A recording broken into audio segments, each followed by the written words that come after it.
our final individual speaker, and then we will go into the panel discussion, and then we'll open up questions to the audience. So in fact, we've got Denisa, who's currently the Sales Development Manager at Content Squared. And last year, she was ranked the #1 SDR leader in the UK, based on her peers and for sales confidence. So congratulations to that. It's taken us a while to get her out at an event, so I'm glad you're here. She's going to be talking about how to find yourself in a sales role. She's worked in various business development roles across startups and enterprises over the last 10 years. Studied economics and politics at uni. Like many people, especially women, accidentally fell into sales, but she's got a perspective on her journey and where she is now.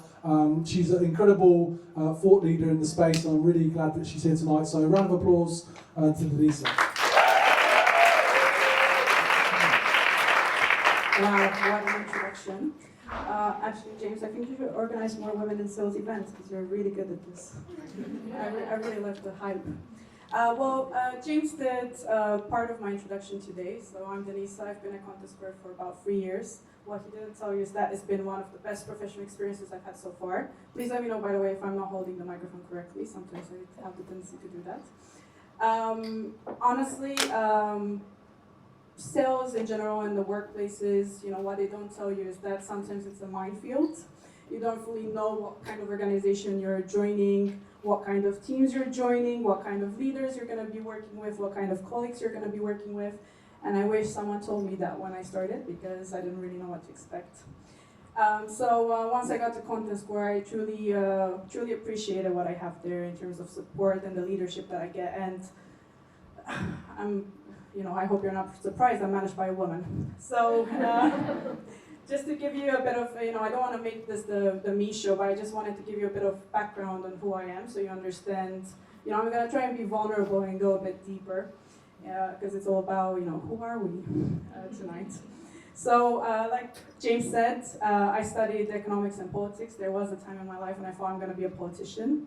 I actually started my career by working in government bodies and embassies, so I quickly realized that was not for me. It was very much a mentality around, you're a small cog in a massive machine, and I realized I wanted to learn things much faster, I wanted to be exposed to challenges, be given responsibilities, so that wasn't for me. I knew I wanted to do something in a commercial role, but honestly it was very, very hard to define how I wanted to start my journey in sales, because, for the longest time, I thought this was just because, there's not a standard and there's not a defined path to how you get into sales. But upon reflection, I actually realized it's also because I didn't really know many female in sales. I don't know leaders, I don't know colleagues, I didn't have a lot of friends at that time in sales. And genuinely, even though we had a lot of amazing women on the stage today, I go to these type of events a lot and I meet a lot of amazing women. I think we're just at the start of understanding how female leadership really looks like. And something about Wolf of Wall Street didn't really appeal to me. It just didn't really feel like me. So just a bit, just a show of hands, how many of you here really struggle with understanding who you are when you started your sales journey, or even when you transition to different roles and management, AEs, Okay, so it's not just me. Very glad to hear that. So I started looking into it and I started researching a bit, the backstory behind it. And basically the literature says that companies and people define who they are in two ways. One of them is explicit. So, you go into an office and suddenly you see on the wall, we're ambitious, we're looking for unique people, all these things. You see it in the job specs, right? They're looking for a very specific type of persona. It's very explicit what kind of people they want as part of that company. And some of them are implicit. Some of them are the water cooler conversation or the kitchen conversations that you hear in the back end. Some of them you hear like people saying, oh, we've just done this for a long time. This is who we are, how we do things, all that jazz. And when you go into a more micro level, you realize it's exactly the same thing. You basically sometimes think of sales as an art. You don't fully think of it as like, this is what I have to do, this is the timeline, this is how I'm going to take action on it. I basically tried to do an exercise with myself that helped me massively. And then I utilized this over and over in my career, and I just wanted to share with you today. You might be doing it already, which is great, but it's very simple, and I think it applies to every single role that you can think of. So it's called, well, I defined it, so I gave it a name. It's called emotional tagging, and it's very interlinked with experimentation. So what I tried to do is basically, when I saw that, the way companies define their culture, I tried to define myself in a very explicit way. So took a pen and paper and literally tried to think, okay, who am I? Put a word down, then put 3 words down, then put 4 words down, and try and define who I am as a person. Why is it important to do that? Because if you don't do it, someone else is going to be doing it for you. And also, it's an extremely difficult process. And what I found, so despite my youthful looks, trust me, I go to a hair salon every 3 weeks. I have a lot of gray hair. I've worked in business development roles for 10 years. I've done AE, SDR manager. I did management in AE roles as well before. So I've done a range of roles. And honestly, I think the definitions of who I am changed a lot from role to role as well. And I kind of keep redefining it every 6 months or so. So I would honestly recommend doing this, and I'll tell you some of the downfalls of what can happen if you don't do it, and I have it written on a piece of paper. Before I go into that, I just wanted to share one more thing. I think you need to be open to experimentation, because we don't have these role models like men do. It's really hard to understand who you are, right? So you need to sometimes experiment a bit and try different things to understand who you're not. So I would honestly recommend trying out loads of things. I tried being vegetarian for a month in 2019. I've been vegetarian for 3 years. I've tried loads of things in the sales process for 1 week, 1 month, 3 months, and then it turns out that I used it ever after.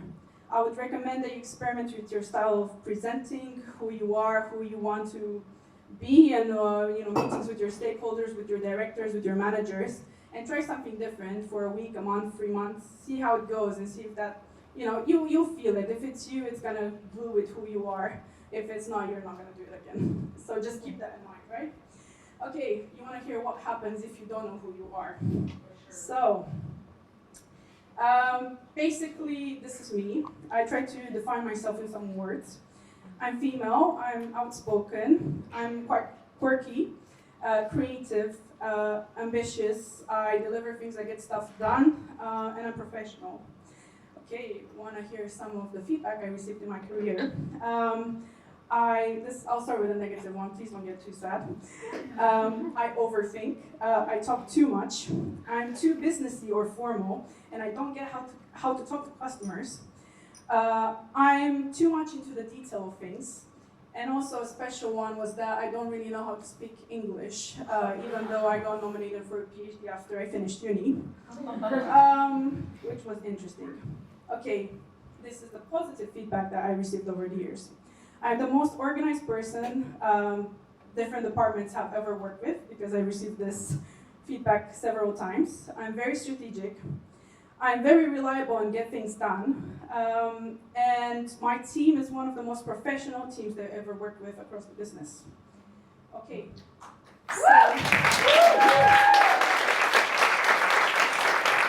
So just think about it. I received such conflicting feedback on all these sides, and I'm sure it can get much worse, and trust me, there is much worse in there. But the core of this is that you need to know who you are and stand your ground, and when to open yourself for experimentation, especially when you're talking to multiple stakeholders across the business. One last thing for me. This was a very practical exercise that everyone can do, but I also wanted to share something that a mistake that I see a lot of women doing. A show of hands again, sorry if you're getting a bit tired of this. How many of you struggled with just understanding, let me think of how to formulate this question so that you get the gist of it. How many women in here think like, for at least once, maybe in the last few years, that I shouldn't really be doing this task because it's not really part of my role? Right, great. I think this is worse than COVID, honestly. So let me tell you a lovely story about how I thought I was in control of my entire department and everything I do, and I thought I was so amazing and managing everything so well. And then I get my lovely director, who I started working with for a year and a half now. And she's a woman, she's a mother. Honestly, she's really, really inspiring to work with her. She also pushes me beyond limits I thought I had. And one of the things she did when she first started, she just looked at me and thought like, why are you doing this? Why are you doing this? Why are you doing this? And suddenly she exposed a lot of gaps in my thinking and a lot of gaps in what I thought I had in control. And the truth is, I was doing a lot of things that shouldn't sit under my direct remit. And actually, you know, for years, I really struggled with this feedback like, oh, you should learn how to say no. And honestly, I have a very visual imagination. So what I thought of is, I just pictured this guy who just like turns around spitefully and just says like no to someone who's like asking for something. And again, it didn't feel like me, right? So I just thought, okay, how can I get better at this? Because I don't want to just like turn around and say no to people. So what can I do in this case? And actually, how I started thinking about it after a few discussions with my director, Virginie, is that I'm actually not very good at managing the different stakeholders across the business. And I'm not, you know, they're there, but I don't utilize them properly. And basically, one of the conclusions that we drew was that we should start complaining more. We should start learning how to make other people responsible more. So on that note, keep experimenting, redefining who you are. Keep saying no to things, but in your own way, in a delicate way, if that's you, or say no if you want it in a spiteful way, if that's you. And be very careful with what boundaries you set for women. Sometimes we have this reflex to just say, you know, maybe sometimes someone is a bit too much or too aggressive, or when they're negotiating or anything like this. Actually, just hold your tongue for 5 minutes and just see what happens. And then if it goes wrong, then you can give that feedback. But just be careful of how you close that boundary, because we don't know what female leadership looks like just yet. Thank you.